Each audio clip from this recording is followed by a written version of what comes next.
Bienvenue sur votre chaîne préférée Défi Techno. Aujourd'hui nous parlons du prix Félix Houphouët-Boigny pour la recherche de la paix. En effet, la paix et la sécurité sont essentielles pour le développement des États. Le prix Félix Houphouët-Boigny pour la recherche de la paix a été institué par l'UNESCO en 1989, pour honorer les personnes vivantes, institutions ou organismes publics ou privés en activité, ayant contribué de manière significative à la promotion, à la recherche, à la sauvegarde ou au maintien de la paix, dans le respect de la Charte des Nations Unies et de l'acte constitutif de l'UNESCO. Attribué chaque année, le prix Félix Houphouët-Boigny pour la recherche de la paix comprend un chèque de 122 000 € à répartir au besoin entre les récipiendaires, une médaille d'or et un diplôme. Ce prix porte le nom du président Félix Houphouët-Boigny, le père fondateur de la Côte d'Ivoire moderne, apôtre infatigable de la paix, de la concorde, de la fraternité et du dialogue, pour résoudre tout conflit à l'intérieur, comme à l'extérieur des États.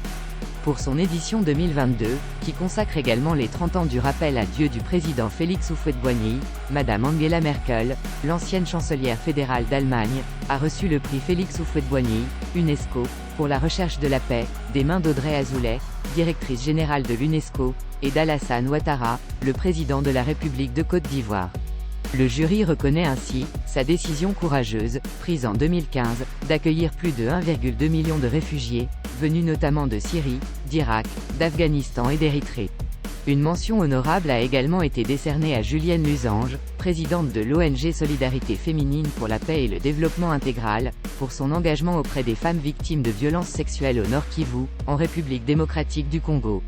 Étaient également présents, Henri Konan Bédié, ancien président de la République de Côte d'Ivoire, le protecteur du prix, et Laurent Gbagbo, ancien président de la République de Côte d'Ivoire. Ont pris part à la cérémonie, les présidents Macky Sall du Sénégal, actuel président de l'Union africaine, le général El Mokhtar Oumaro Sissoko Embalo de Guinée-Bissau, président de la CEDEAO, la Communauté économique des États de l'Afrique de l'Ouest, Nana Addo Dankwa Akufo-Addo du Ghana et enfin George Weah, du Libéria.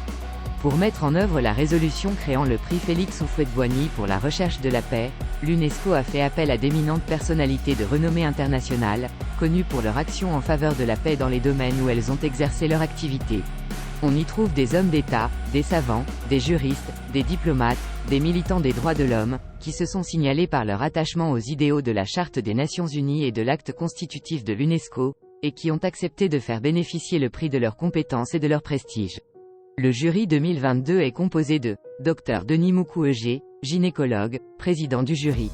Michel Candesu, haut fonctionnaire public. Dr Ayat Sindi, biotechnologue. Santiago Gamboa Samper, écrivain, journaliste et diplomate. Thomas Pesquet, astronaute. Et Forest Whitaker, acteur, producteur et réalisateur.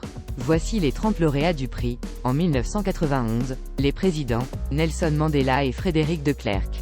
En 1992, l'Académie de droit international de La Haye. En 1993, messieurs Yitzhak Rabin, Shimon Peres, et Yasser Arafat.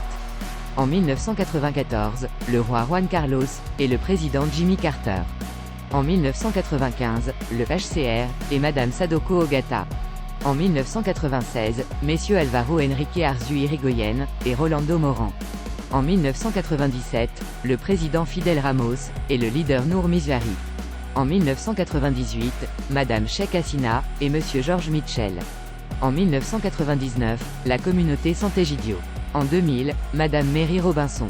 En 2002, le président Kairala Xanana Gusmao. En 2003, le cardinal Roger Etchegaray, et Monsieur Moustapha Serik.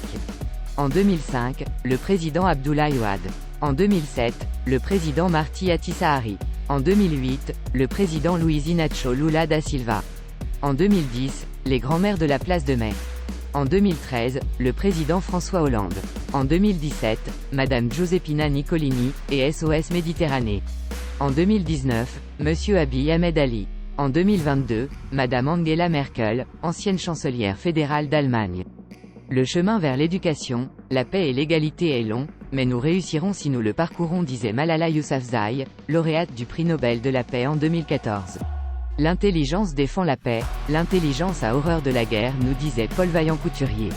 La paix est la meilleure arme pour le développement qu'un peuple puisse avoir, disait le président Nelson Mandela. Enfin, le président Félix Houphouët-Boigny disait lui que « le dialogue est l'arme des forts et non des faibles, c'est l'arme de ceux qui font passer leurs problèmes généraux, avant les problèmes particuliers, avant les questions d'amour-propre ». Il disait également que la paix n'est pas un vain mot, mais un comportement. Si vous avez aimé cette vidéo, likez, abonnez-vous à la chaîne, et cliquez sur la cloche de notification pour recevoir d'autres vidéos. À très bientôt.